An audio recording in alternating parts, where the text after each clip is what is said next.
So this has been a very long day. My name is Dawn Allen. I'm Brooksville, Florida. Normally, I don't always come out to things like this. I do watch them. People like me have come out of the woodwork that normally wouldn't be activists, wouldn't be coming out here doing things like this. But I started paying a little more attention when I started seeing some bizarre things, and my ears perked up. By this point, I'm kind of fascinated. I'm sick of the twisting of words and the straight-up lies. Now, why is it controversial to not want smut in our school libraries? No, it should not be an opt-in, opt-out. You know, most parents are busy and don't respond to those things in full. Everyone remembers the debacle with the mask opt-in, opt-out. All of you do. It's not good for child development to have depravity in their faces. I would explain that more in full, but a previous speaker spoke much better on it than I could. I don't care if it's my kid or someone else's. Yes, I'm plenty aware that some kids will get a hold of things regardless. The argument that they'll do it anyway is one of the weakest out there. Should the school also be handing out beer and cigarettes because many kids will locate them somehow anyway?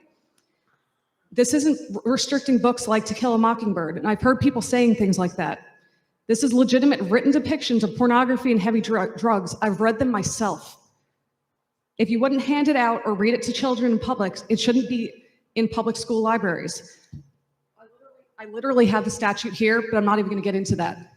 I'm pretty sure you've all read the statute. Next, why is it so controversial to have a problem with a teacher, trans or otherwise, stating that they'd like to shoot children? I know the teacher was going through some stuff, but it doesn't make it okay. I have compassion for them, but I would also expect them to be taken out of the classroom the absolute day it was discovered. There's no excuses. It doesn't need to run through a string of people to make that decision. Sorry. A teacher made threats. End of story. I don't care who approves of it. I don't care any of that. This is our children. I understand people have different priorities, but at the end of the day, that is my children that are in the school district. I'm going to skip over some of this because there are some other things I want to say. Something that was stated much earlier in about ESE. I had an amazing brother that is, well, I still have an amazing brother, but he got out of the ESE program, and he was in 3 different states that had these programs, and in Hernando County was absolutely the worst one he ever went to and never wanted to go to school because of this. Some of that does need fixed.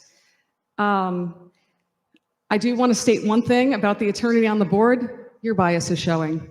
I suggest you pull that in a little bit. Everyone have a good night, or maybe a good morning by this point.